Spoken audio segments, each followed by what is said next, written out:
முதல்ல ஆர்டர் பண்றதுக்கு முன்னாடி அவன் பர்ஸ்ல பைசா இருக்கா செக் பண்ணி ஆர்டர் பண்றதுக்கு எல்லாம் கோட் அடியுது. மேடம் அதெல்லாம் பிரச்சனை இல்ல. அவர் பேமெண்ட் குடுக்கலனா உள்ள மாவாட்டை விட்டுருவோம் இல்லனா பீட்சா பேஸ். ஏய் இது இட்லி கடை இது பர்கர் கடை கிடையாது. நீ மாவாட்ட விடுவாங்களா? ஐயோ சார் பீட்சா பேஸ் எதுல சார் செய்யற? மாவுல தான சார் செய்ய. அததான் சார் உங்களுக்கு அது நீங்க கிரைண்டர்ல போட்டு ஆட்டுவீங்களா? இல்லனா மிக்ஸில அரைக்க வைப்பாங்க.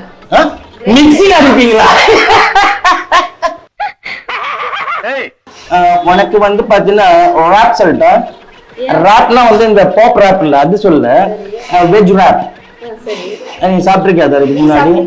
ஐயோ என்னுடைய மார்னிங் ஃபுட் அதான்யா. What is this? உண்மையை சொல்ல ஐ டோன்ட் நோ. இதுக்குள்ள வந்தவொடனே ஆட்டோமேட்டிக்கலி இங்கிலீஷ் கம்மிங்க. என்னம்மா உங்களோட எங்க மாலை காணோம்? சார் அவங்க உள்ள வேலையா இருக்கு. கஸ்டமர் அதிகமா இருக்காங்க.